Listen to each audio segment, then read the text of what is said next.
Winner Bracket Summerfinal number 2, Cursed Hollow is our first map. I'm pretty sure I know which team picked it, because it seems like Team Ash is a big favorite of this map. So we have Team Ash going up against the Svenskas, and this should be fun. I said this before, but this is qualifier number 4 for the Banshee Cup, and it is also the first qualifier where the blue team participates in. Actually, after qualifier number 1, I talked to them and I was like, hey guys, what's going on? Are you going to participate in some of the qualifiers? Are you interested? Have you seen the news? Have you seen the announcements that this is taking place? And they were like, well, right now we don't know who's going to play. A couple of people have gone inactive. We'll have to see. Some have no time. We'll probably participate a bit later. So this is the first qualifier that they participate in. The 4th one. We have 6 in total. And the whole qualification process is that teams participate in as many qualifiers as they like, and when they progress through the qualifiers, the deeper they go in the tournament, the more points they get, and those points get accumulated after all the qualifiers are over, and the top teams in the ranking move on to the playoffs, where they then play for the $2,500 prize money, sponsored by Kevin, by Psychiv. Again, he's been supporting the esports scene in Heroes of the Storm for like years now, and man is insane. So big shout out to him and big thank you. But this is why it's important for Team Ash to actually do well here, because they only have in total 3 qualifiers that they can participate in. And honestly, I don't know if they can participate in all 3 that are left. If they can, fantastic. But even then, you need to make sure you're not getting eliminated, you know, in the first, second round or whatever. So every single match they can play right now where they are victorious is going to be a big win for them. The Swedish team on the right is in a similar position. It's not quite as dire for them. They've already participated in some qualifiers and had some decent results. So the 2 teams, they really want to make sure that they are ending up with enough points to easily make it into the playoffs.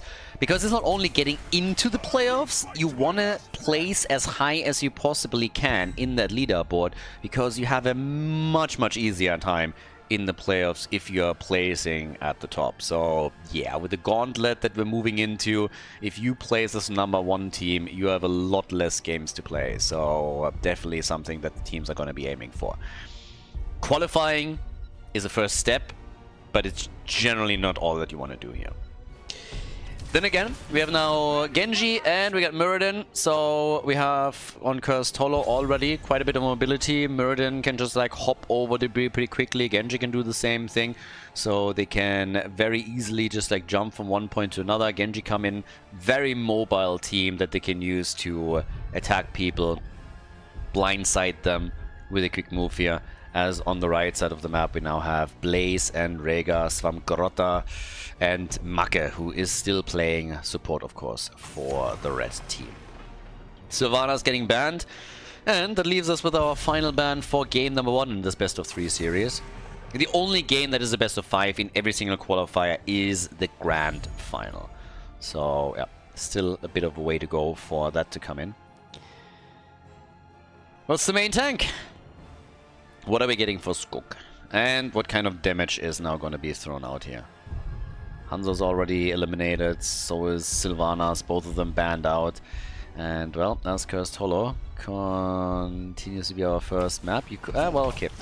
I was just about to say, you could do a couple of things here. I mean, you can either play around the globals a bit. The Haga's already banned out. There's still Falstad available. You could focus on boss a bit more. They go for Nuburak. They have stun into a follow-up from Blaze.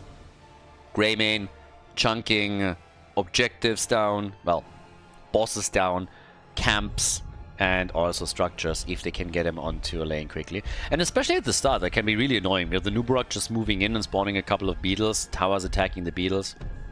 Greymane can attack the structures, puts in a good spot, and there's our Falstad. Might end up in the hands of Bishops. I'm not quite sure if Morenas is really going to play this, or if they swap the 2 heroes over. Traditionally, it would be Bishops that plays Falstad.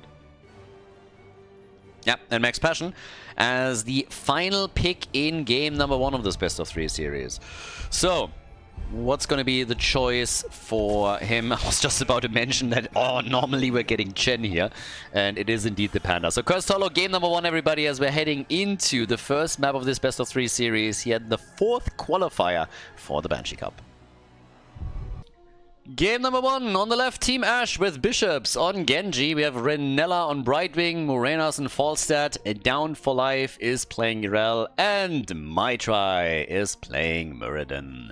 The red team on the right side of the map with the Svenska pensioners on with G on Greymane, Slamgrota on Blaze, we get Skok on Anubarak, Make on Rega, and Max Passion is playing Chen. So, off we go. Can the red team take this one, or is the blue team going to be able to win another series here? You gotta give it to Team Ash. They have had a very great run today. They absolutely destroyed opponents that they went up against. The typical Russian-Ukrainian aggression that we're getting from them has again worked wonders, but maybe they found their master now, because the first thing that happens is that the Svenskas move in and absolutely destroy Yrel. So the Space Goat goes down. Venison is on the menu today, so it is burger time apparently. They're also going for Muradin, and Budget Gimli is barely able to jump out and get some assistance from Brightwing, but that looked not too good for him either. So very aggressive performance already from the red team, and they're diving onto the tower to do some damage here. It's a 4 versus 4 now though, because the blue team has essentially decided they're absolutely willing to take up the gauntlet and face the challenge. So good aggression in the start from the Svenskas. If they keep continuing with that much zeal, that's a different story, but time will tell. I like the way that this is shaping up though, because normally it is the blue team that is hyper aggressive, and if now in the early game at least we're having the red team doing the exact same thing to them, we are probably in for a game full of fireworks. And there it continues, because now that the red team is starting to play this a little bit more cool, calm and collected, we have the insta response from their opponents as they're saying like, you wanted to fight? Alright, let's fight. So they invade the camp, they take Greymane down, and then they steal the camp away. And that's always a little bit annoying if you're going for a bruiser camp and your opponent is just simply snacking that up.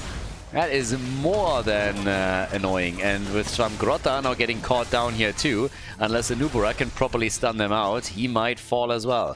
Is able to escape though, but you can tell that the blue team is just simply saying, you know what guys, we are the ones that are aggressive in this game.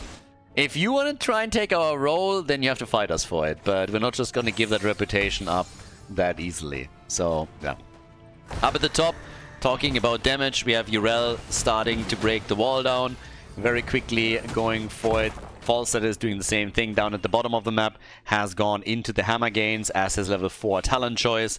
And the first tribute is now coming up at the top with Siege Giants already claimed at the bottom of the map. So essentially exactly what you wanted to do in order to apply lane pressure while the first tribute is being fought over. Yeah, Yrel jumping in, that might have been bad timing for her. Uses the cooldown, Brightwing helping out, thankfully for her. So still able to stay alive. And everybody is attempting to collapse onto Muradin for a second. The glory of having a global on this map is of course that once that the objective spawns, you can leave, in this case, Falstad on the side lane. Let him push the lane out, get those Siege Giants, and then he can still fly over. But they might lose the tribute without even interrupting once. And yeah, Market just channels it through. Maitri was the one trying to go and hit a snowball, I suppose. Genji wasn't there yet. And that backfired spectacularly because, well, he just got perma-stunned. So couldn't do anything. They're chasing Bishops. He gets the save from Brightwing.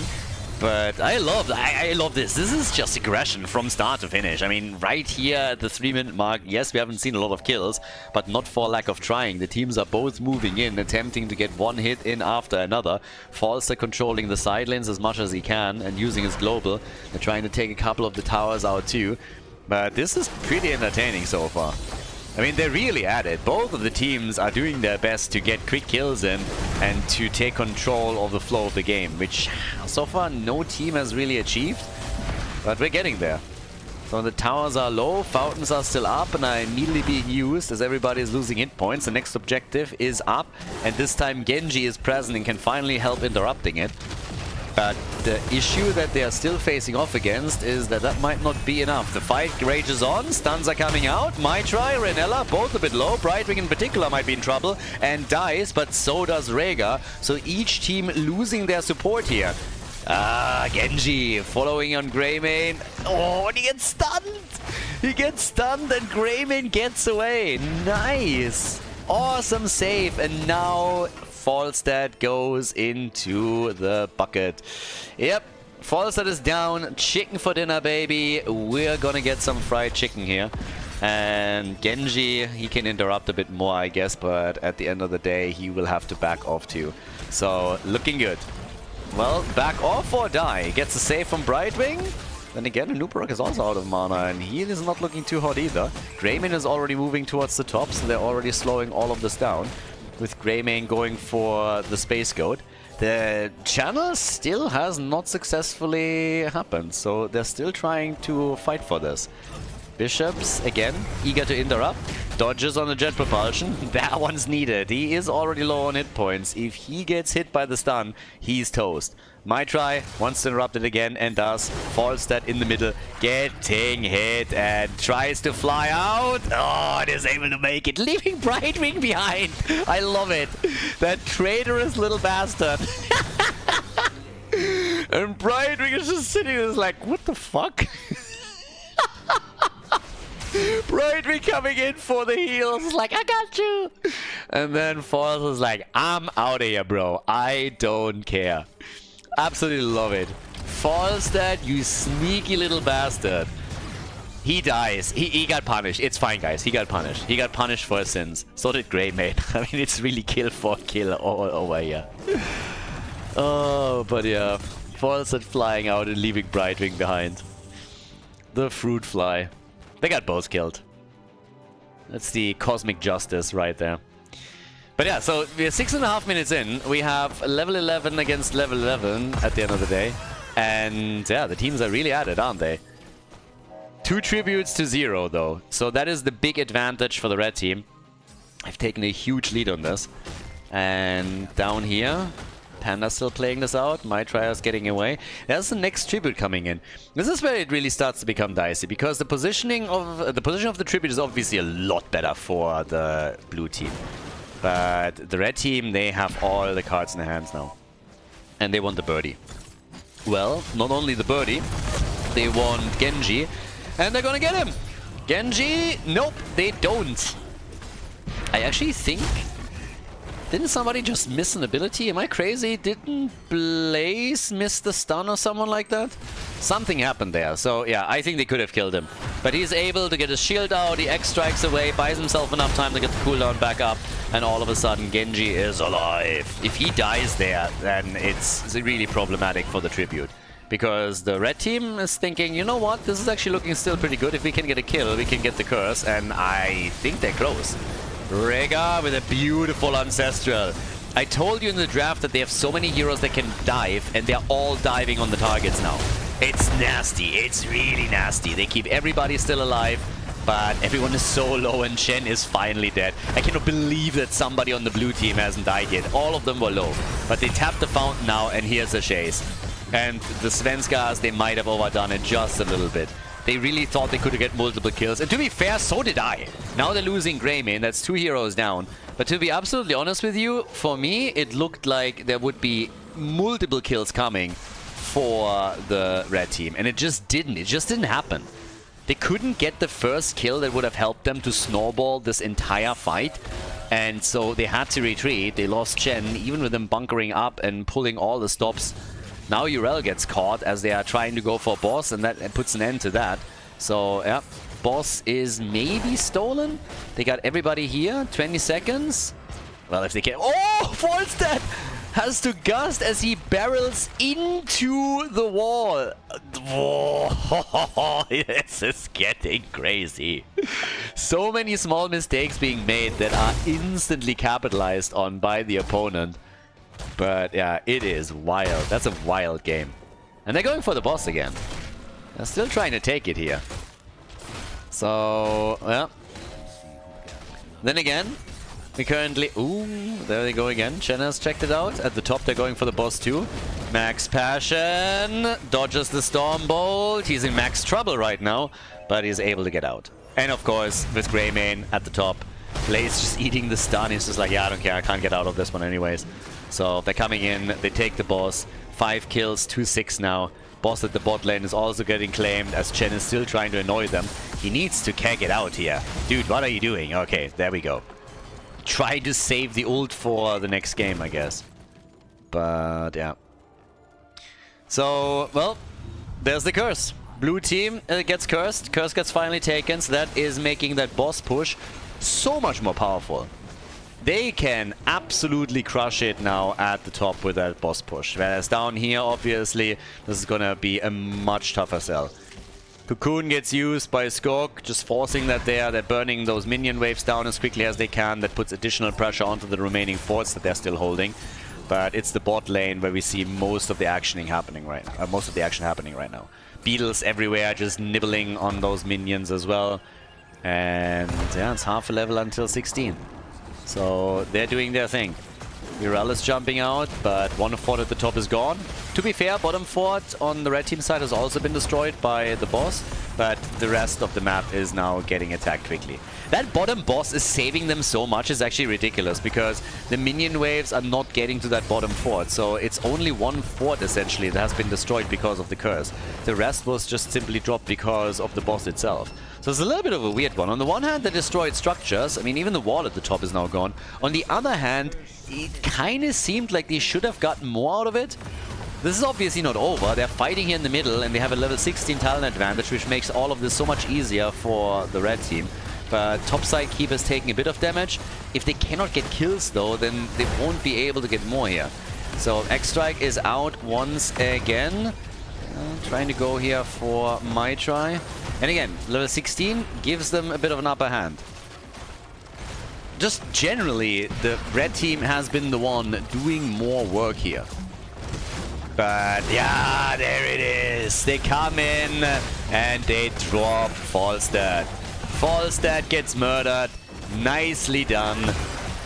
That was a big one, and that might actually help them to get more. If they can get follow-up kills from here on out, if this was just only the first step, and it is, they get mirrored in, then they have so much potential momentum here, as they're already in the opponent's base. With Brightwing getting destroyed, there's 2 defenders left. That leaves the keep in the middle nearly open, nearly completely open, and they could even move towards the top to get keep number 2. Maybe not quite, there's no minion waves close, but they're looking for follow-up kills, and at least this mid lane structure is not standing a chance. 16 versus 16 now, so they're just falling back. 42,000 damage for Greymane. He's the top dog now. We got 38,000 for Genji. But yeah, this one was big. I'm not sure where Swamgora... okay, Swamgora was apparently taking a little bit of a gamble and hoping that he gets an easy connect, which didn't really happen. Similar for Chen, which just kicks away too. Runs into Urel. Gets polied. And Gusted, I guess, too. Yeah, Chen made it out, but now Blaze gets caught. Has to bunker it up. I think they were underestimating their opponents a little bit here. But they got out. It's 5 kills to 10. They're doubling the opponent's kill count. 3 deaths on Greymane.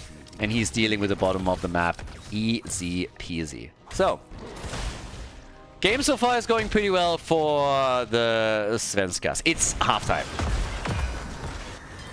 We're going straight up for the next tribute. I mean, there's only one tribute in the hands of the blue team. But yeah, 5 kills to 10, 2 levels ahead. Brightwing and Genji, they take a camp for the middle. Only replying to what's already been done earlier by the red team.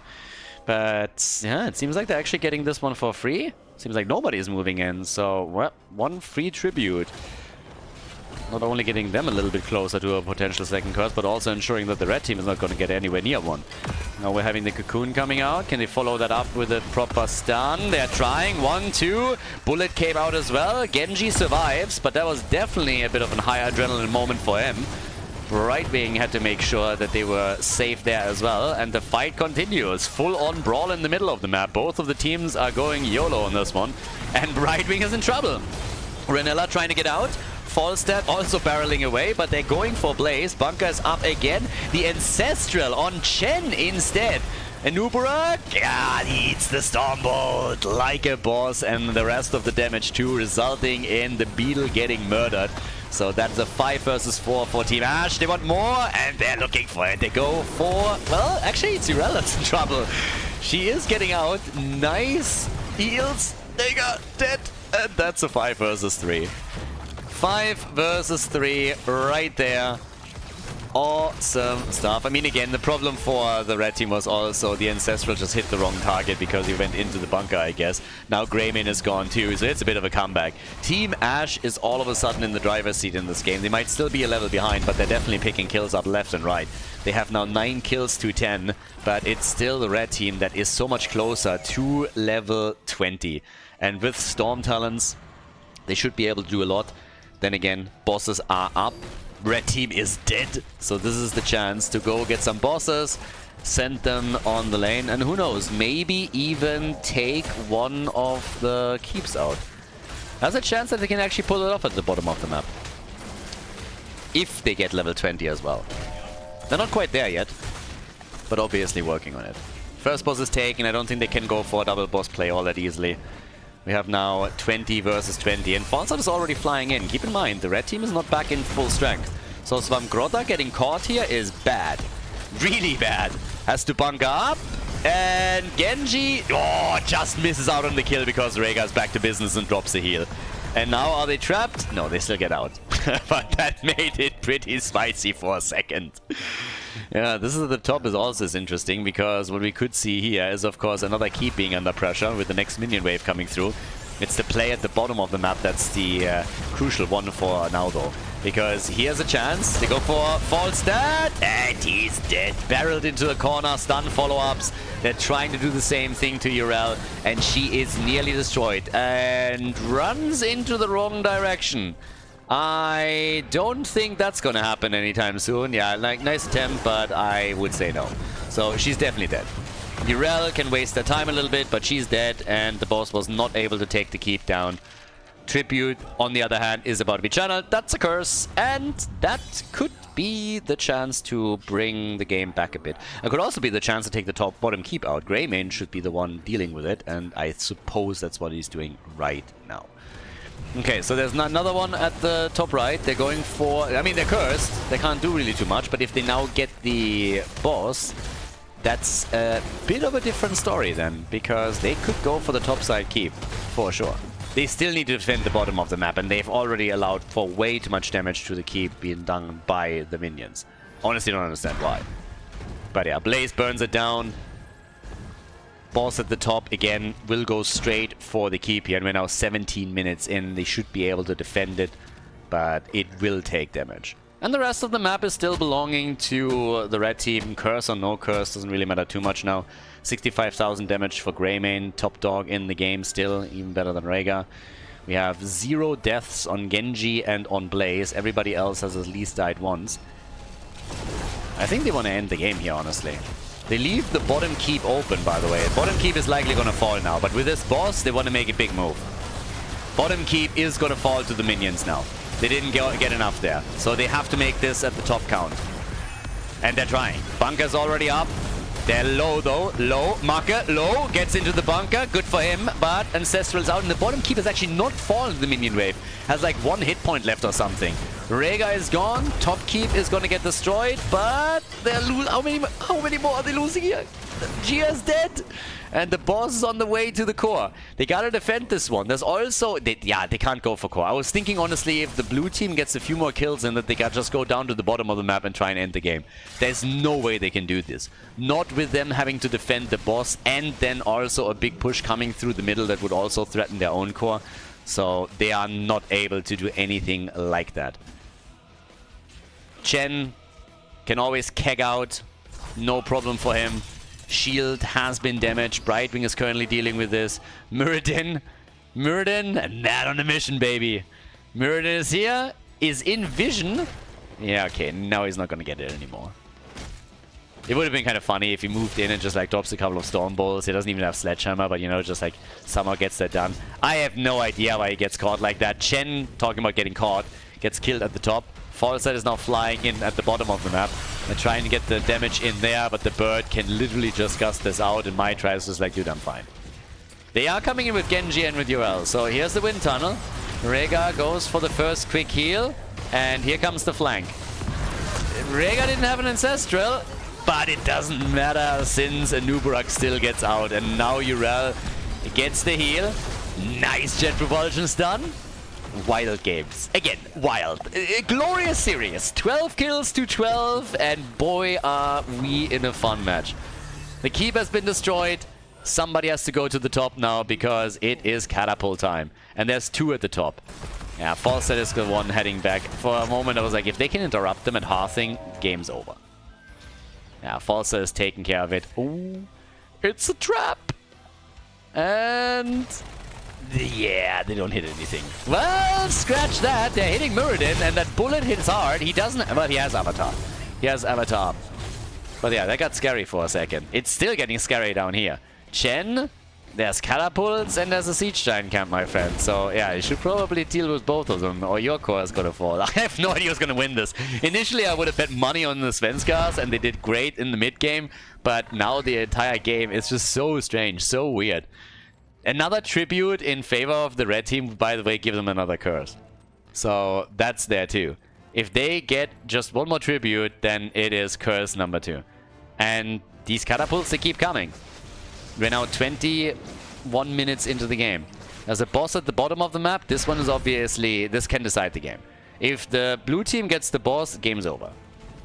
Boss would end the core, would destroy it. And there's still catapults at the bottom of the map. That's another problem that they gotta deal with. So yeah, party's coming. Cocoon is out. And Genji, 15 hit points! They couldn't get an auto attack in. They were missing one bloody auto attack and Genji would be dead. Insane. But now they go for the bird. Morenas is gone. And so is Bishops. They get the double kill. They're looking for more. They want the triple.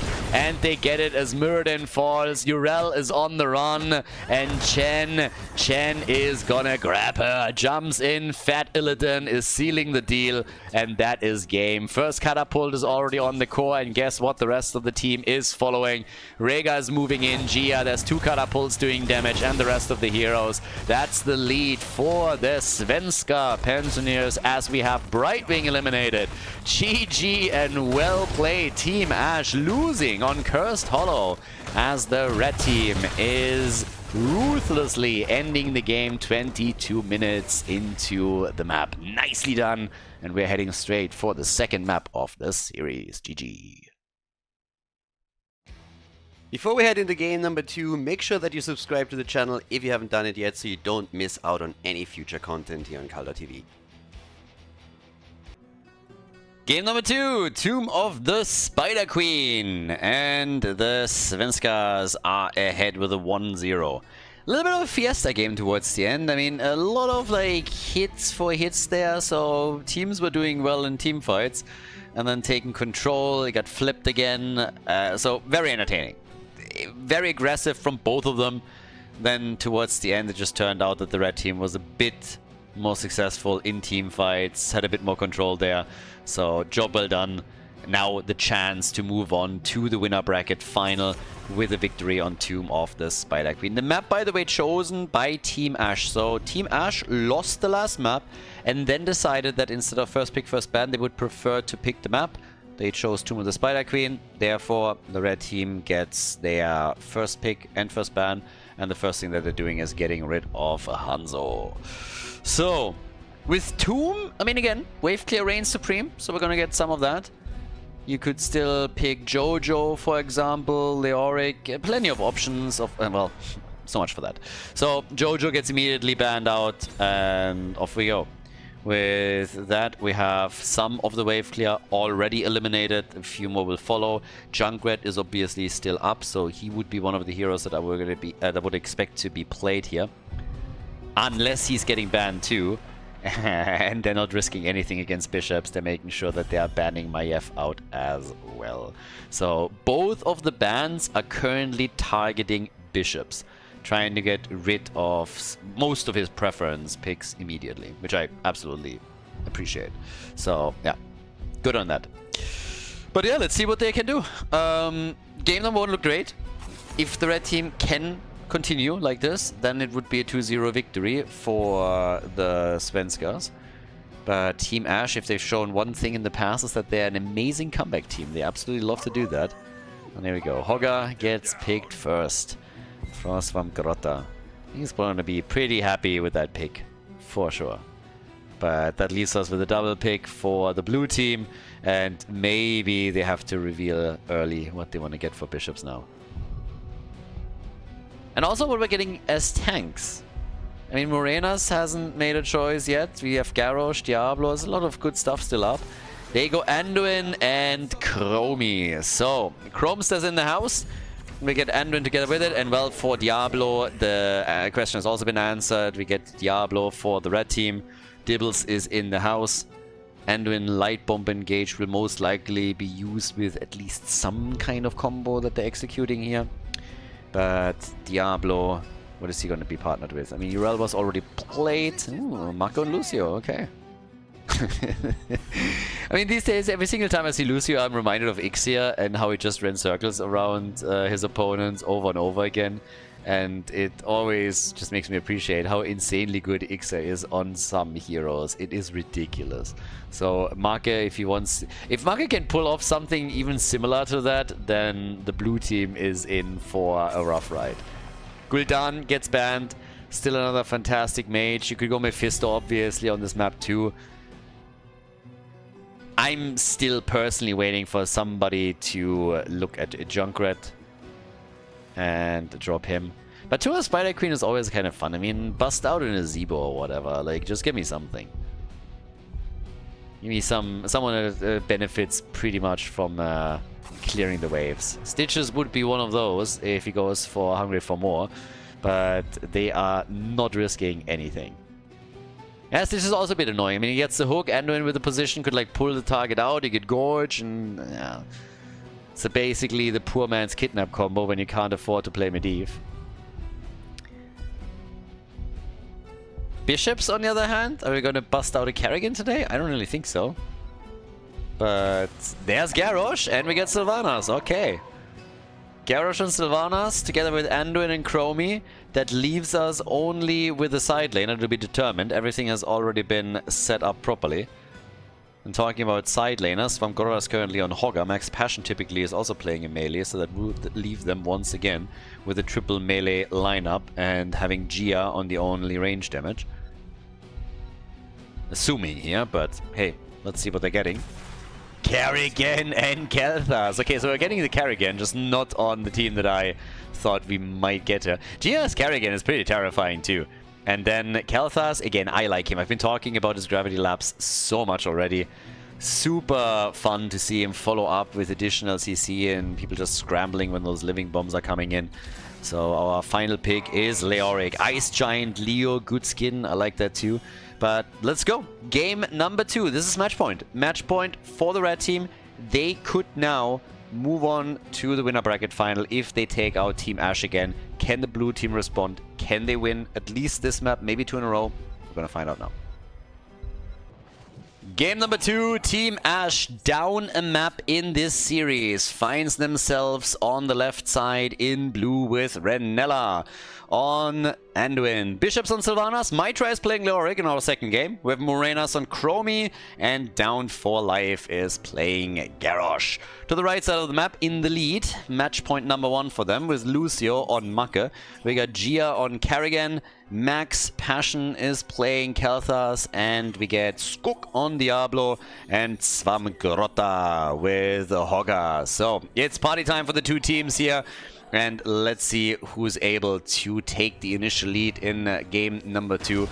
And well, who knows? Are we going to get a third map in this series? Is Team Ash bringing this back? Are they going to show their typical aggression and are able to take down the Swedish team?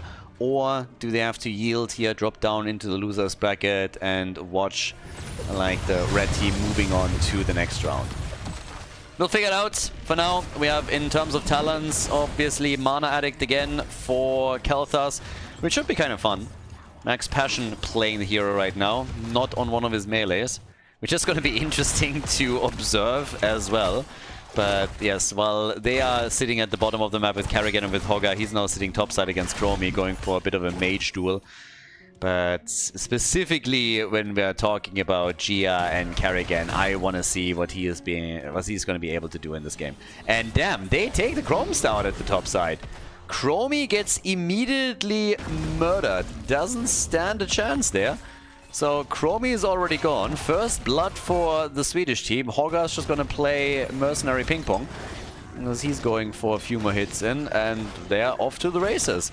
Get first blood, a little bit more damage down at the bottom of the map, attempting to chase down Leoric and Sylvanas. With Diablo now saying hello, they have another opportunity, but Anduin shuts it down.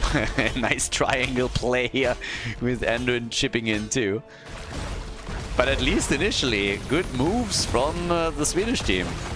Kerrigan herself hasn't helped with the kill yet, but she still could do that. Macke zipping out of the fight at the last moment. Yeah, he definitely cut that close. Ixa would be proud, so at least he didn't die. Camp still doing some nice work over here. But nothing is yet decided on this one. I mean, they're still attempting at the bottom of the map. Siege Giants haven't been taken either. There's only a single camp that has been taken, but Siege Giants are still up. Nice combo, and Garrosh goes down. Garrosh destroyed. Really good follow-ups. So yeah, the CC chains, they are already starting to hit. And with 2 kills to 0, you can definitely sense where the wind's blowing from. So top side, Lucio zipping around down here. Hoggar might need some assistance. I mean, he's kind of relying on the fact that nobody's dealing with him, but with Might try connecting the channel, they need the rest of the team to rotate over or he's going to lose this. And they are rotating in. They are coming in to help him out. Really needed to, but this could have been an utter disaster. But we have now level 5 versus level 4, so they got a level lead. They have the 2 kills. Kerrigan is still up at the top. Down here, could escort some of those Siege Giants, maybe a little bit deeper even. It's starting to look pretty okay for... Oh, they're going to get Chromie again, aren't they? Somebody else there? No, okay. Well... Oh... Diablo just boxed her out of the Kerrigan stun. Sabotage! Diablos has been played off. They paid off Diablo. That would have been a neat Kerrigan combo. Gia was already proud. He's like, boys, this was awesome. My best combo ever. And then Diablo came and is like, no, it's not. And just simply boxes Chromie away. That would have been pretty epic. So, good luck on the side of Chromie. Not so happy when we're talking about the Svenskas. I don't think they appreciated that. Again, only one potential kill. Teams both now... Actually, no, it's not even true. Only one team with enough gems for a turn-in. The blue team is still suffering on this. They're also, by the way, going to suffer another loss because Leoki is dead again.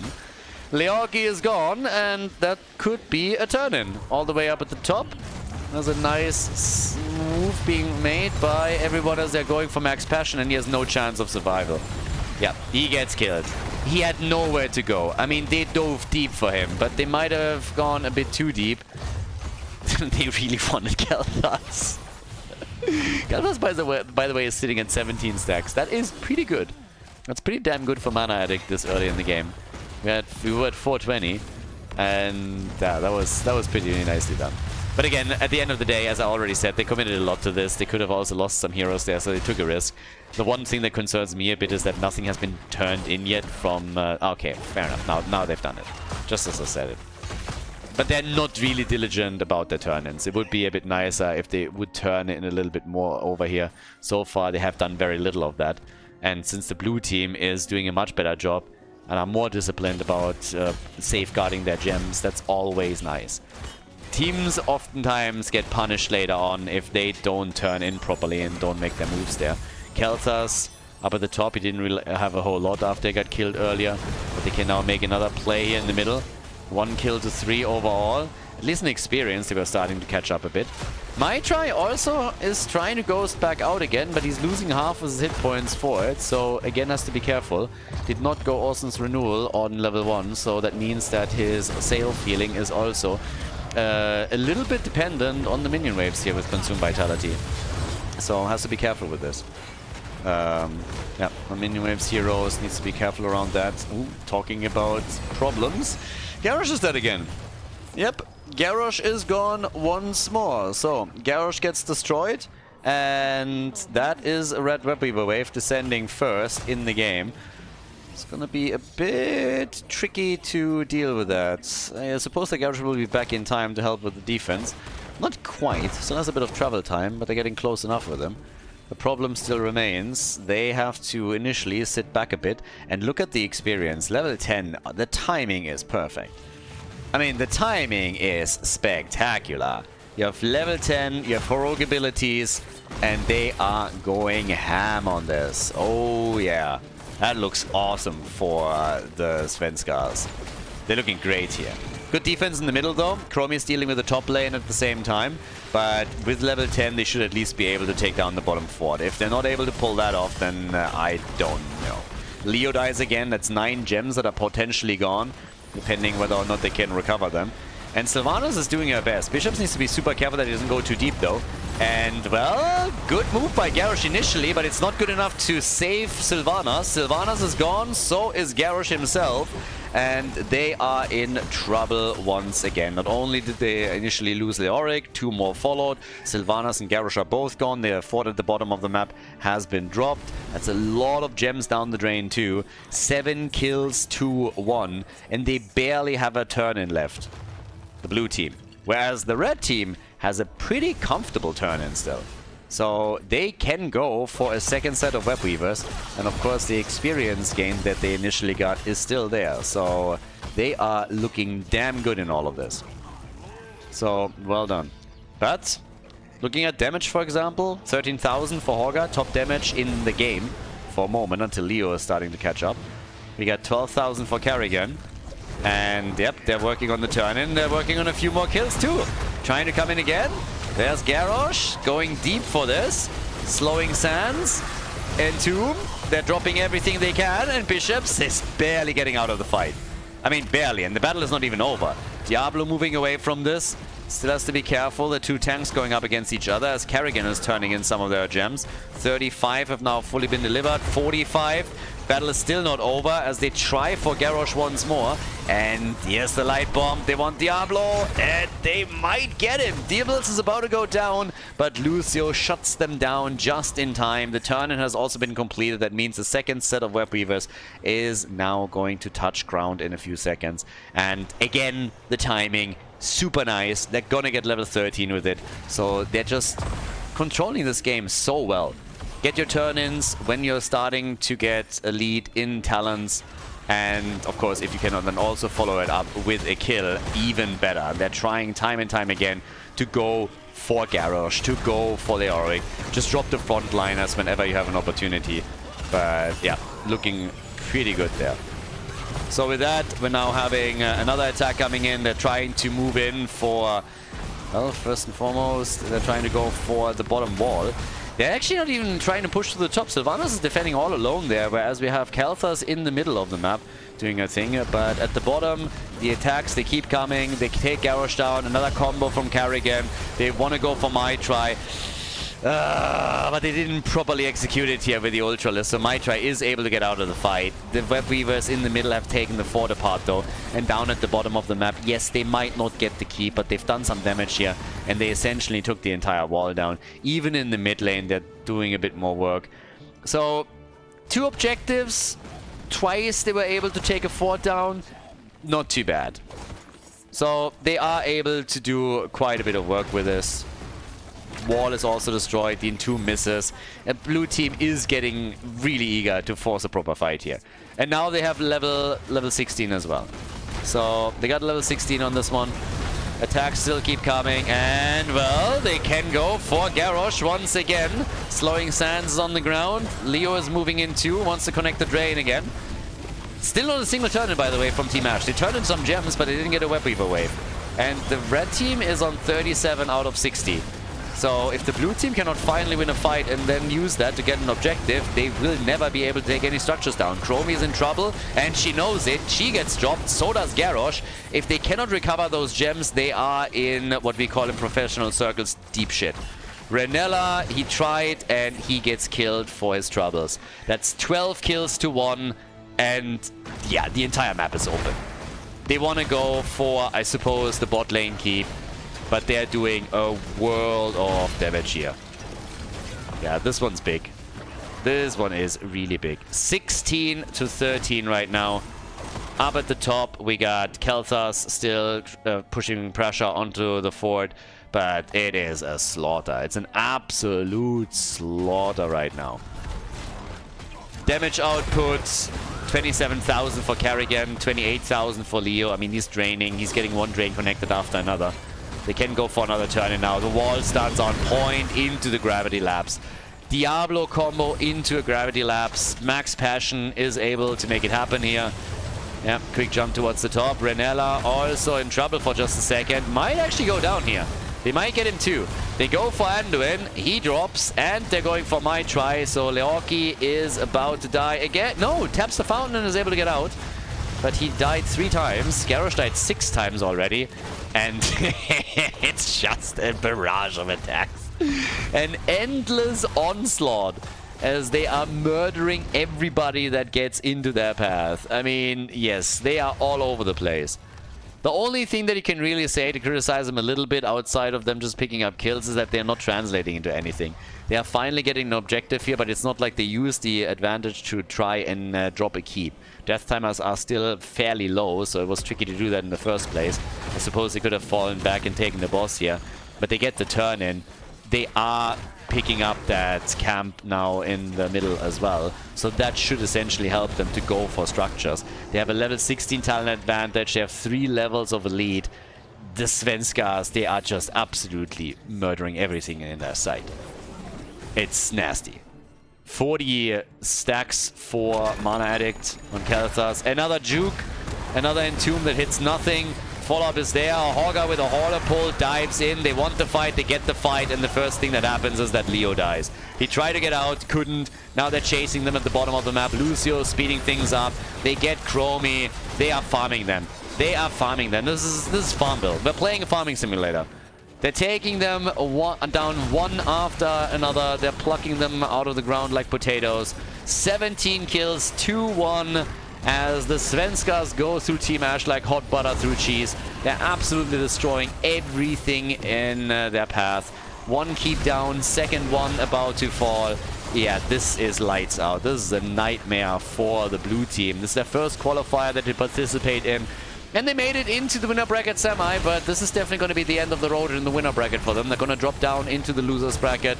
They will have another chance to go all the way, but for the time being, with a 2-0 victory, it's the Svenskas that make it into the winner bracket final with a 2-0 victory with a W on Tomb of the Spider Queen against Team Ash. GG.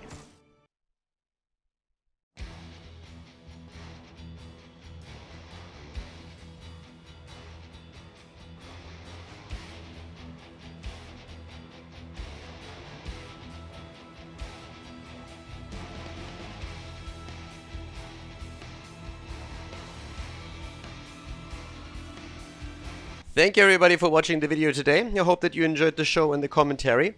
And keep in mind that the spoiler protection that is going to run for the rest of the video is made possible by all the support on patreon.com. So guys, if you want to support my work, if you want to help me start new projects and keep the spoiler protection in place, please consider heading over to patreon.com/Khaldor. There's also a link in the YouTube description, and check that out. Thanks in advance, and see you guys next time with more esports coverage here on Khaldor TV. Have a great day.